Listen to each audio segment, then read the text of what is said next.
Hi ಗೆಳೆಯರೇ, ನಿಮಗೆಲ್ಲರಿಗೂ ಮತ್ತೊಮ್ಮೆ ಸ್ವಾಗತ. ನನ್ನ ನಿಜವಾದ ಗೆಳೆಯ ಯಾರು?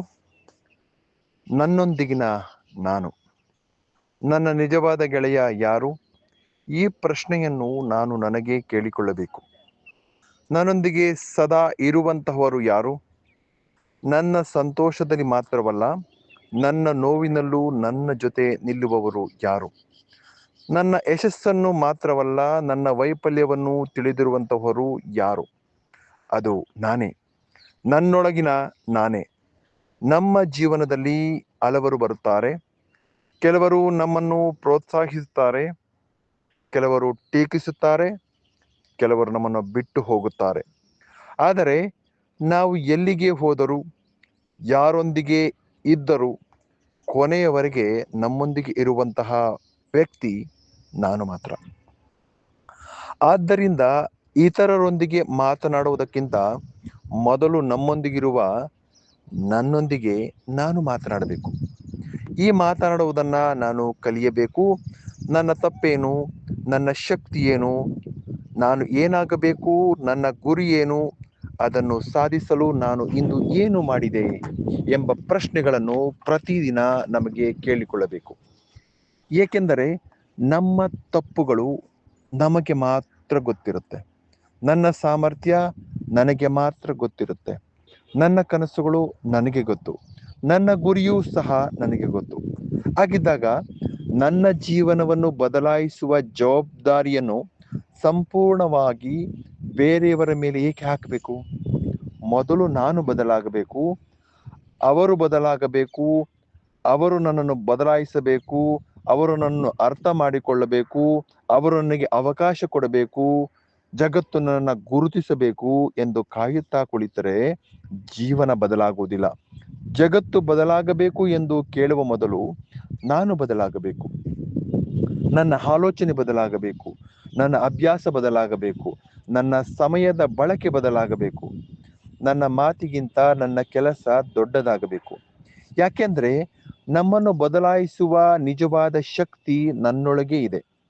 ಬೀಜದಿಂದ ಮರವಾಗುವವರೆಗೆ ಒಂದು ಬೀಜವನ್ನು ಮಣ್ಣಿನಲ್ಲಿ ಹಾಕಿದ ತಕ್ಷಣ ಅದು ಮರವಲ್ಲ, ಅದು ಮರವಾಗಿ ಬೆಳೆಯೋದಕ್ಕೂ ಸಾಧ್ಯ ಇಲ್ಲ. ಅದಕ್ಕೆ ನೀರು ಬೇಕು, ಗೊಬ್ಬರ ಬೇಕು, ಸೂರ್ಯನ ಬೆಳಕು ಬೇಕು, ಪೋಷಣೆ ಬೇಕು, ಸಮಯ ಬೇಕು. ಅದೇ ರೀತಿ ಒಂದು ದಿನದ ಪರಿಶ್ರಮದಿಂದ ದೊಡ್ಡ ವ್ಯಕ್ತಿಯಾಗಲು ಸಾಧ್ಯವಿಲ್ಲ. ಪ್ರತಿದಿನ ಸ್ವಲ್ಪ ಕಲಿಯಬೇಕು, ಪ್ರತಿದಿನ ಸ್ವಲ್ಪ ಬೆಳಿಬೇಕು, ಪ್ರತಿದಿನ ನಮ್ಮ ತಪ್ಪುಗಳಿಂದ ಪಾಠ ಕಲಿಬೇಕು, ಪ್ರತಿದಿನ ನಮ್ಮ ಗುರಿಯ ಕಡೆ ಒಂದು ಹೆಜ್ಜೆಯನ್ನು ಇಡಬೇಕು. ಇಂದು ಮಾಡಿದ ಸಣ್ಣ ಪ್ರಯತ್ನವೇ ನಾಳೆಯ ದೊಡ್ಡ ಯಶಸ್ಸಿಗೆ ಅಡಿಪಾಯವಾಗುತ್ತದೆ. ಹಾಗಾದ್ರೆ ನಾನು ಏನು ಮಾಡಬೇಕು? ಮೊದಲನೇದಾಗಿ ನನ್ನನ್ನು ನಾನು ಅರಿತುಕೊಳ್ಳಬೇಕು. ನನ್ನ ಬಲವೇನು, ನನ್ನ ದೌರ್ಬಲ್ಯವೇನು, ನನಗೆ ಯಾವ ಕ್ಷೇತ್ರದಲ್ಲಿ ಆಸಕ್ತಿ ಇದೆ, ನಾನು ಯಾವ ಕ್ಷೇತ್ರದಲ್ಲಿ ಉತ್ತಮನಾಗಿ ಮಾಡಬಲ್ಲೆ, ನನ್ನ ಜೀವನದ ಗುರಿ ಏನು, ಇವುಗಳಿಗೆ ಪ್ರಾಮಾಣಿಕ ಉತ್ತರವನ್ನ ಕಂಡುಕೊಳ್ಳಬೇಕು. ಎರಡನೇದಾಗಿ ನನ್ನ ಸಮಯವನ್ನ ಗೌರವಿಸಬೇಕು. ಸಮಯ ವ್ಯರ್ಥ ಮಾಡುವವರಿಗಿಂತ ಸಮಯವನ್ನು ಬಳಸಿಕೊಳ್ಳುವವರ ಮುಂದೆ ಹೋಗುತ್ತಾರೆ ಅಂತಕ್ಕಂಥ ಮಾತನ್ನ ತಿಳ್ಕೊಂಡಿರ್ಬೇಕು. ಮೂರನೇದಾಗಿ ಹೊಸದನ್ನು ಕಲಿಯುವ ಆಸಕ್ತಿ ಬೆಳೆಸ್ಕೊಳ್ಬೇಕು. ಪ್ರಪಂಚ ಪ್ರತಿದಿನ ಬದಲಾಗ್ತಾನೇ ಇರುತ್ತೆ. ನಾವು ಕಲಿಯುವುದನ್ನ ನಿಲ್ಲಿಸಿದ ದಿನದಂದು ನಮ್ಮ ಬೆಳವಣಿಗೆ ಕೂಡ ನಿಲ್ಲುತ್ತೆ. ಅದೇ ರೀತಿಯಾಗಿ ಕ್ರಿಯಾತ್ಮಕವಾಗಿ ಚಿಂತಿಸಬೇಕು. ಸಮಸ್ಯೆ ಬಂದಾಗ ಏಕೆ ನನಗೆ ಎಂದು ಕೇಳುವುದಕ್ಕಿಂತ ಇದರಿಂದ ನಾನು ಏನು ಕಲಿಯಬಹುದು ಎಂದು ಕೇಳಬೇಕು. ನಿರಂತರವಾಗಿ ಪ್ರಯತ್ನ ಮಾಡಬೇಕು. ಯಶಸ್ಸು ತಡವಾಗಬಹುದು, ಫಲಿತಾಂಶ ಕೂಡ ತಡವಾಗಬಹುದು, ಜನರು ನಮ್ಮನ್ನು ಗುರುತಿಸುವುದು ಕೂಡ ತಡವಾಗಬಹುದು. ಆದರೆ ನಾವು ನಿಲ್ಲಿಸಬಾರ್ದು. ನನ್ನೊಂದಿಗೆ ನಾನು ಮಾತನಾಡಬೇಕು. ಪ್ರತಿದಿನ ರಾತ್ರಿ ಕೆಲವು ನಿಮಿಷಗಳು ನನ್ನೊಂದಿಗೆ ನಾನು ಮಾತನಾಡಬೇಕು. ಇಂದು ನಾನು ಏನು ಸಾಧಿಸಿದೆ, ನಾನು ಎಲ್ಲಿ ತಪ್ಪಿದೆ, ನಾಳೆ ನಾನು ಏನು ಸುಧಾರಿಸಬೇಕು, ನನ್ನ ಗುರಿಯ ಕಡೆ ನಾನು ಇಂದು ಒಂದು ಹೆಜ್ಜೆ ಮುಂದೆ ಬಂದಿನಿ ಎನ್ನುವಂತಹ ಪ್ರಶ್ನೆಯನ್ನು ನೀವು ಕೇಳ್ಕೋಬೇಕು. ಇಂತಹ ಆತ್ಮ ಸಂವಾದವೇ ನಮ್ಮೊಳಗಿನ ಶಕ್ತಿಯನ್ನ ಎಚ್ಚರಿಸುತ್ತದೆ. ಜಗತ್ತಿಗೆ ನಾವು ಯಾರು ಎಂಬುದನ್ನು ತೋರಿಸುವ ಮೊದಲು ನಾವು ಯಾರು ಎಂಬುದನ್ನು ನಾವು ಅರಿತುಕೊಳ್ಳಬೇಕು. ನಮ್ಮ ಸಾಮರ್ಥ್ಯವನ್ನು ನಾವು ಅರಿತಾಗ ನಮ್ಮ ಆತ್ಮವಿಶ್ವಾಸ ಹೆಚ್ಚಾಗುತ್ತದೆ. ನಮ್ಮ ದೌರ್ಬಲ್ಯವನ್ನು ಒಪ್ಪಿಕೊಂಡಾಗ ಬೆಳವಣಿಗೆ ಆರಂಭವಾಗುತ್ತದೆ. ನಮ್ಮ ಗುರಿಯನ್ನು ಸ್ಪಷ್ಟವಾಗಿಸಿಕೊಂಡು ಆಗ ನಮ್ಮ ದಾರಿ ನಮಗೆ ಕಾಣಿಸುತ್ತದೆ. ನಿರಂತರವಾಗಿ ಕೆಲಸ ಮಾಡಿದಾಗ ನಮಗೆ ಫಲಿತಾಂಶ ಬರುತ್ತದೆ.